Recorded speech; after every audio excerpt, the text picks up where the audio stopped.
Hey, salut les amis! Donc aujourd'hui, c'est pas un rapport de bataille que je souhaite vous montrer, c'est du fluff. En fait, la tribune ludique, qui est connue comme le loup blanc là, dans le monde d'Epic, a créé un chapitre qui s'appelle les Sea Dragons et toute une histoire autour. Moi aujourd'hui, je souhaitais simplement mettre en valeur son travail au travers d'une vidéo. Donc j'espère que ça vous plaira. Et d'ailleurs, j'invite tous ceux qui ont créé des chapitres, des régiments de garde impériale par exemple, etc., avec toute une histoire autour, à me contacter, parce que moi ça me fait plaisir de mettre encore une fois en valeur votre travail, et de mettre ça en vidéo. Je pense que ça peut plaire à beaucoup de personnes. Moi le premier déjà, j'adore ça. Donc vraiment, n'hésitez pas à me contacter. Je vous laisse regarder et encore une fois, si ça vous plaît, mettez des likes, des commentaires, etc. A tout à l'heure. Le chapitre des Sea Dragons est un chapitre successeur des Ultramarines qui fut créé lors de la 25e fondation.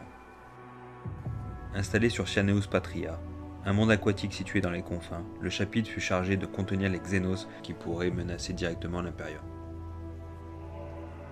En s'appuyant sur la doctrine du Codex Astartes et sur la force de ses Space Marines, le chapitre put remplir sa mission avec honneur et se couvrir de gloire. Plusieurs siècles après sa fondation, il dut cependant faire face à sa première épreuve de taille, la destruction de Cianeus Patria par une supernova. Le phénomène avait été anticipé par les autorités impériales et une grande flotte avait été constituée pour évacuer la population de la planète. Ce fut une période sombre pour le chapitre. Leur foi en l'empereur et la puissance de leurs bolters ne leur avaient été d'aucune utilité.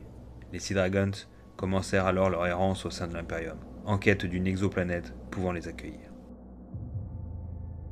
Leur quête de trouver une exoplanète semblable à Cianeus Patria n'était pas simple. De telles planètes étaient rares et la plupart d'entre elles avaient déjà été placées sous l'autorité des forces de l'Imperium. Pendant plusieurs décennies, la flotte des Sea Dragons erra au sein de l'Imperium, mettant leurs forces au service des demandes d'assistance et ordres d'intervention de Terra. Alors que la flotte du chapitre longeait la bordure orientale, les Sea Dragons reçurent un appel à l'aide du secteur Lupus Impetum. Déjà affaibli par de nombreux raids du chaos, le secteur était désormais la proie de la WAG orque du Big Boss Bartrak. Venu soutenir les régiments de l'Astra Militarum engagés sur tous les fronts, le chapitre des Iron Wolves était proche de faillir face à la marée verte. Les Sea Dragons positionnèrent leur flotte sous la protection des défenses planétaires de Lytus Prime, monde chapitral des Iron Wolves, et déployèrent leurs forces sur les planètes Scaris, Naughty 5 et Infinitus Mare. Ces renforts permirent de renverser le cours de la bataille et de mettre en déroute la menace orque. Conscient que l'Opus Impetum était trop grand pour n'être protégé que par les Iron Wolves, le loup de fer proposa aux Sea Dragons de mettre fin à leur errance et leur offrit de s'installer sur le monde aquatique d'Infinitus Mare. Ainsi naquit la grande alliance des secteurs coalisés de l'Opus Impetum et Calesti Mare, tels que nous les connaissons encore aujourd'hui. Voilà, j'espère que ça vous a plu. Donc, comme j'expliquais en introduction, si vous-même vous avez créé un régiment de garde impériale, un chapitre Space Marine, vous avez créé une histoire tout autour et que vous souhaitez qu'on travaille ensemble pour mettre en valeur votre travail au travers d'une vidéo, n'hésitez pas à me contacter.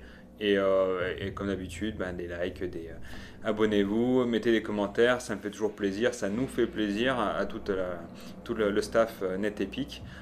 Et puis à bientôt pour prochainement un rapport de bataille. À bientôt.